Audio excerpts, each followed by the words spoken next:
నమస్తే. Welcome to legend TV. ప్రస్తుతం నాతో పాటు ఎంఆర్‌పీఎస్ రాష్ట్ర అధ్యక్షులు గోవింద నరేష్ గారు ఉన్నారు. మాట్లాడే ప్రయత్నం చేద్దాం. ప్రధానంగా ఎస్సీ వర్గీకరణకు సంబంధించి గత కొంతకాలంగా చర్చ చేస్తానే ఉన్నాం. తర్వాత ఎస్సీ వర్గీకరణ జరిగిన తర్వాత కూడా ఇటు మాదిగలకి అన్యాయం అయింది. కొన్ని ఉపకులాలకు కూడా అన్యాయం అయిందంటూ కూడా మనం ప్రెస్ మీట్లు పెట్టాం. ఈ రోజైతే మీరు షమీమ్ అఖ్తర్ గారికి మీ రిపోర్ట్ ఇవ్వడం జరిగింది. ఏం చెప్తా ఉన్నాడు ఆయన? అసలు ఏముంది ఆ రిపోర్ట్? ఫస్ట్ మేము ఇవాళ జస్టిస్ షమీమ్ అఖ్తర్ గారిని వారి గడువు పొడిగించిన సందర్భంగా ఎంఆర్పీఎస్ అధినేత మందకృష్ణ మాదిగ గారి నేతృత్వంలో, అలాగే వర్గీకరణ బలపరిచే ఇతర కులాల నాయకత్వంలో అందరం కలిసి ఒక బృందంగా ఏర్పడి ఇవాళ ఒక ప్రత్యేక నివేదికను జస్టిస్ షమీమ్ అఖ్తర్ గారికి సమర్పించడం జరిగింది. దాంట్లో ప్రధానంగా షమీమ్ అఖ్తర్ గారి నివేదికలో వివిధ కులాలకు కేటాయించిన రిజర్వేషన్లలో ఒక లోపం ఉంది. అలాగే వివిధ కులాలను గ్రూపులుగా చేర్చే విషయంలో లోపాలు జరిగినాయి అనే విషయం వారి దృష్టి తీసుకోవడం జరిగింది. వివిధ కులాలకు రిజర్వేషన్లు కేటాయించే విషయంలో కానీ, వివిధ కులాలను వివిధ గ్రూపులకు చేర్చే విషయంలో కానీ నిష్పక్షపాతమైన శాస్త్రీయతను కమిషన్ పాటించలేదనే విషయాన్ని ముందుగా వారి దృష్టి తీసుకురావడం జరిగింది. దానికి మొదటి ఎగ్జాంపుల్ గా గ్రూప్ 1 కేటగిరీలో అత్యంత వెనుకబడ్డ రిజర్వేషన్ ఫలాలు ఇప్పటికీ పొందలేని కులాలు అని చెప్పేసి ఒక జాబితాను వాళ్ళు ఏర్పాటు చేసి వాళ్ళకు 1% రిజర్వేషన్ కేటాయించడం జరిగింది. మరి ఆ గ్రూప్ 1 కేటగిరీలో పంబాల, మన్నె అనే ఒక 2 కులాలను, మాల ఉపకులాలుగా చెప్పబడుతున్న ఈ 2 కులాలను ఆ గ్రూప్ 1 కేటగిరీలో చేర్చడం జరిగింది. గతంలో వర్గీకరణ జరిగినప్పుడు అప్పటికే వాళ్ళు రిజర్వేషన్లు పొందిననే పేరుతో రామచంద్రరాజు కమిషన్ వాళ్ళను సి కేటగిరీలో పెట్టడం జరిగింది.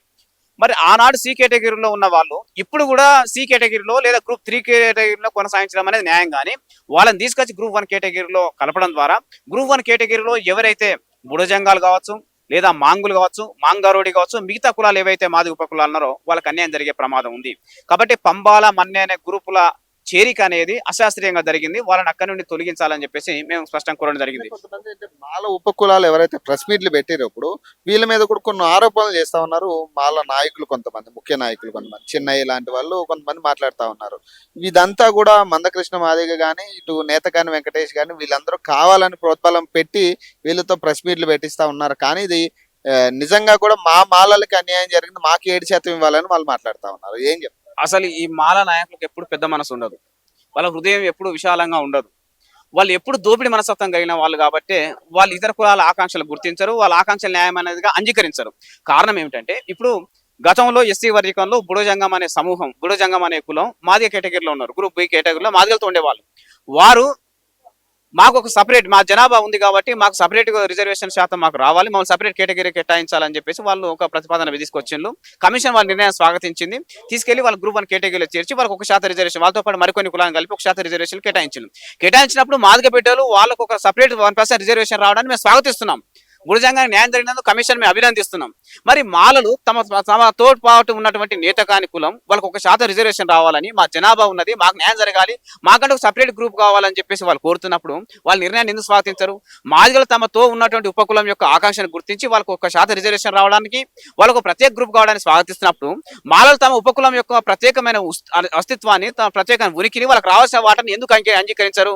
కేవలం వాళ్ళ దోపిడి స్వభావం. ఈ నేతకాని పేరుతో వచ్చే రిజర్వేషన్ కావచ్చు, మహార పేరుతో వచ్చే రిజర్వేషన్ కావచ్చు, మాలదాసరి పేరుతో వచ్చే రిజర్వేషన్ కావచ్చు, వీళ్ళందరినీ తమ కేటగిరీలో ఉంచుకొని వాళ్ళకి రావాల్సిన రిజర్వేషన్లు కేవలం మాలలు ఒక్క సామాజిక వర్గమే అనుభవించాలని దుర్బుద్ధితోనే ఇవాళ నేత కాని సామాజిక వర్గాన్ని వాళ్ళు గుర్తించట్లేదు, వాళ్ళ ఆకాంక్షను గౌరవించట్లేదు, వాళ్ళ నాయకత్వాన్ని వ్యతిరేకిస్తున్నారు. ఇది మంచి పద్ధతి కాదు, ఇది అంబేద్కర్ స్ఫూర్తి కాదు, ప్రజాస్వామిక స్ఫూర్తి కాదు. మీకు అనుకూలంగా ఇప్పుడు ఏదైతే మళ్ళీ ఇప్పుడు రీవెరిఫికేషన్ జరుగుతా ఉందో ఈ క్యాస్ట్ సెన్సస్ మీద, కానీ ఇది మీకు అనుకూలంగా మీరు ఏదైతే అడుగుతా ఉన్నారో, కొంతమంది ఉపకులాలు కూడా అన్యాయం జరిగింది, వాళ్ళకి సెపరేట్ గ్రూప్ ఇస్తే మంచిది అనేది కూడా ఒక మన ఇది కూడా ఉంది. కాబట్టి ఇటు మాదిగలకు కావచ్చు, అటు ఏదైతే ఉపకులాలకు కావచ్చు, న్యాయం జరిగే విధంగా ఇప్పుడు నెక్స్ట్ వచ్చే రిపోర్ట్ ఏదైతే ఉందో ఈ రిపోర్ట్ అట్లా ఉంటుంది అనుకుంటారా, లేదా అది కూడా సేమ్ ఇదే పరిస్థితుల్లో మాలలకి న్యాయం జరిగే పరిస్థితిలో ఉంటుందా?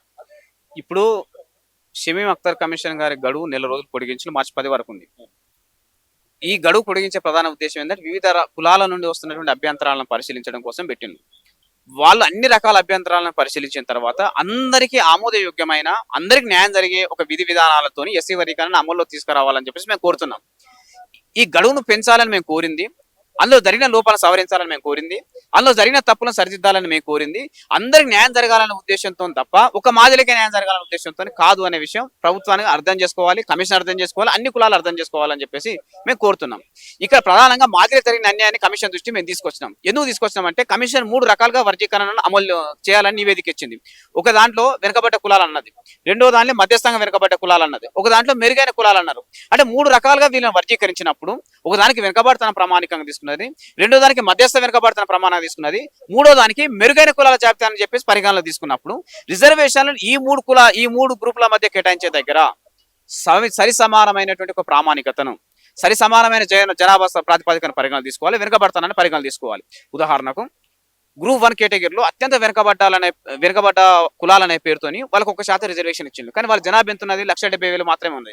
అంటే 1,70,000 అత్యంత వెనుకబడతానికి ప్రామాణికం అయితే, మరి మధ్యస్థంగా వెనుకబడతా ప్రామాణికం ఎంత కావాలి? 1,70,000, 2,60,000 పైన కావాలి. మరి ఆ 2,60,000 ప్రామాణికం అనేది గ్రూప్ 2కు వర్తిస్తే దాని ప్రకారం మాదిగలతో పాటు మిగతా 17 కులాలకు రావాల్సిన రిజర్వేషన్ల శాతం 11% ఉంటుంది, 12% ఉంటుంది. లేదు 2,60,000 కాదు, ఇంకో 40,000 పెంచుకున్నా, 3 లక్షల జనాభాను పరిగణలు తీసుకున్నా మాకు 11% రిజర్వేషన్ వస్తుంది. ఈ రెండింటిలో దేని ప్రామాణికం తీసుకోలేదు. ఇంకా దురదృష్టకరమైన ఏంటంటే, ఇంకా భయంకరమైన లోపం ఏంటంటే, మాల గ్రూప్ లో ఉన్న గ్రూప్ 3కి రిజర్వేషన్ కేటాయించడానికి 3,54,000 జనాభాను పరిగణలు తీసుకున్నారు 1% కేటాయించడానికి. మరి మాదిల గ్రూప్ వచ్చేసరికి మాత్రం 3,64,000 జనాభాను పరిగణలు తీసుకున్నారు. మరి వాస్తవంగా ఎవరి జనాభాను పెంచాలి, ఎవరి జనాభా తగ్గించాలనుకున్నప్పుడు మధ్యస్థంగా వెనుకబడ్డ కులాలకు తక్కువ జనాభాని పరిగణలు తీసుకొని ఎక్కువ శాతం రిజర్వేషన్ కేటాయించాలి. మెరుగైన కులాలుగా ఇప్పటికే రద్దు పొందిన రిజర్వేషన్లు పొందిన కులాలు ఏవైతున్నాయో వాళ్ళకు ఎక్కువ శాతం జనాభాను పరిగణలు తీసుకొని తక్కువ శాతం రిజర్వేషన్ కేటాయింపు జరగాలి. కానీ ఈ విధమైనటువంటి నిష్పక్షపాతమైన వైఖరిని కమిషన్ చూపెట్టలేదు. ప్రభుత్వం దీన్ని గుర్తించలేదు, ప్రభుత్వం దీన్ని అధ్యయనం చేయలేదు. సబ్ కమిటీ నివేదిక వచ్చినప్పుడు, సబ్ కమిటీలో ఈ నివేదిక మీద చర్చ జరిగినప్పుడు సబ్ కమిటీ కూడా ఈ విషయం మీద దృష్టి పెట్టలేదు, ముఖ్యమంత్రి గారు దీని మీద దృష్టి పెట్టలేదు. ఇప్పుడు ఈ లోపం జరిగింది కాబట్టి ఈ లోపాన్ని సవరించడం వల్ల గ్రూప్ 1 వారికి న్యాయం జరుగుతుంది, గ్రూప్ 2 వారికి న్యాయం జరుగుతుంది, గ్రూప్ 3 వారికి కూడా న్యాయం జరుగుతుంది.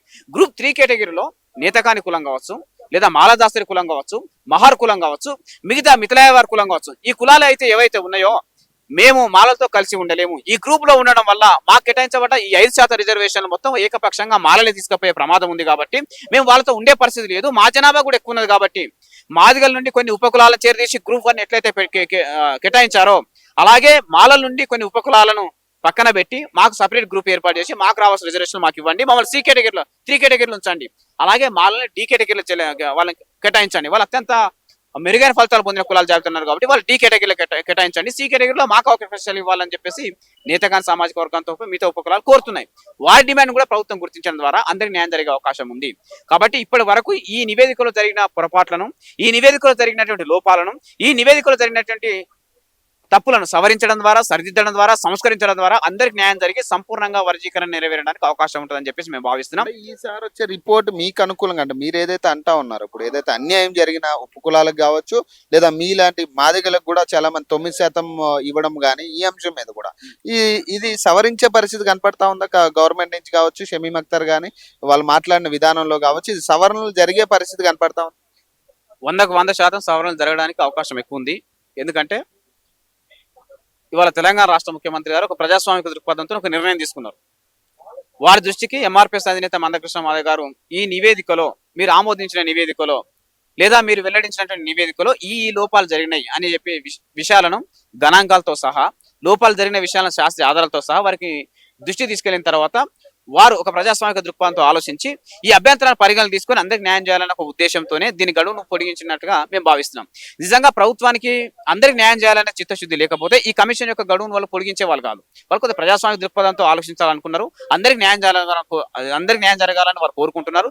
దీంతో పాటు 30 ఏళ్ళుగా ఈ పెద్ద పోరాటం జరుగుతుంది కాబట్టి ఈ పోరాటం న్యాయమైన ముగింపు ఇచ్చే తప్పుడు అందరికి న్యాయం జరిగితే బాగుంటుంది అనే ఉద్దేశంతో వాళ్ళు ఆలోచించే ఈ కమిషన్ యొక్క గడువును పొడిగించాలని చెప్పేసి మేము భావిస్తున్నాం.